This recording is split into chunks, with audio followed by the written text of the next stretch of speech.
Today, I'm going to show you my favorite bacon recipe. I've done a couple of different bacon videos on the channel before. The first one, I hadn't really done a lot with bacon, but it was a super salty method, kind of the ones that my grandma would have used when she was hanging the bacon out in the barn for the entire winter trying to preserve it. Because we have refrigerators and freezers, we don't need to take it quite that far. And I also tested whether or not you should use pink salt, which is an interesting video to look at because I compared two different bacons, one with pink salt and the other without. The differences might surprise you. Whenever I make bacon, it's not usually for breakfast. It's almost always going to go on a hamburger or a sandwich. And that's the reason why my favorite bacon is peppered bacon. And that's the one I'm going to show you today. I bought a pork belly and the cashier commented that it was the most even cut she had seen. Many of them are thicker on one side or the other, which can make for uneven curing. So find one that's even and has a good amount of meat.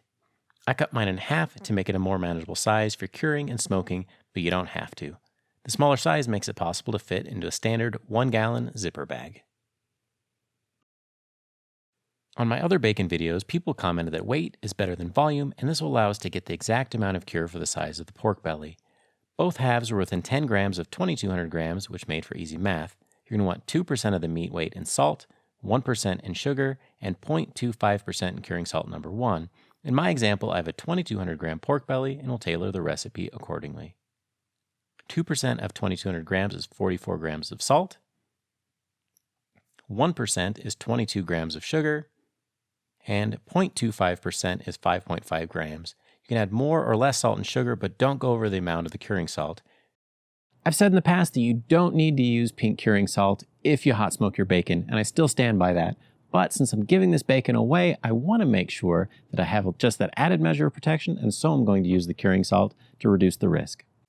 Mix the cure together until it's combined. I also added 15 grams or 2 tablespoons of black pepper for some added flavor. I'm using 1-gallon zipper bags, but you can use anything that's big enough and will seal. Vacuum food bags would work really well too. Add half of the cure on one side and push it around to make sure that everything is coated evenly. You want to take careful note to coat all the sides so that way no part goes uncured. Put the other half of the cure on the other side and spread it around and make sure everything is covered too. Then remove as much air as possible and seal the bags. I put them both in a tray to catch the drips and put them in the refrigerator.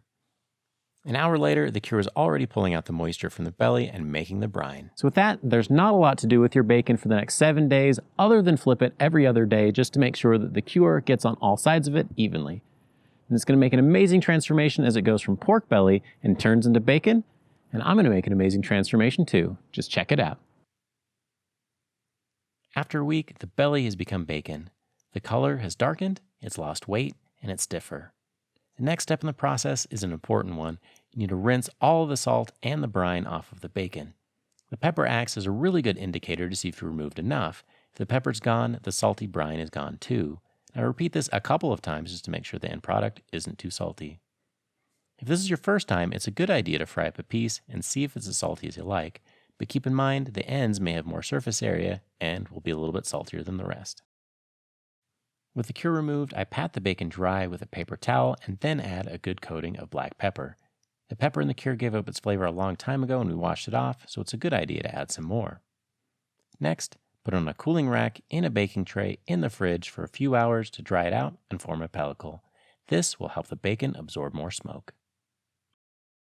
I started preheating the Kamado to 225 degrees about 2 hours ago. I wanted the smoke to be able to die down a bit so that way I get a kiss of smoke flavor on the bacon rather than having it seem like there's a forest fire when you fry it up for the first time. Wood choice is up to you. I'm going to use a couple of chunks of cherry wood, which I think will go pretty nice and give it a good color as well, but you use whatever you like. I'm using the top and bottom grate in my Kamado to maximize the cooking area. I know that the top is going to cook faster, but it's not a big enough difference to really matter. I also put in a wireless temperature probe to watch it come up to 145 degrees Fahrenheit or 63 degrees Celsius. It took about 4 hours, but it was worth every minute. Homemade bacon is so much better than store-bought. After giving it 15 minutes to cool, I wrapped it in plastic wrap to cool in the fridge overnight. This will make it firm up and be much easier to slice. Now that's not easy to do because I have to use every ounce of self-control not to eat some right now. I also double wrapped it just to make sure that I get the whole slab covered and keep it from getting exposed to the air.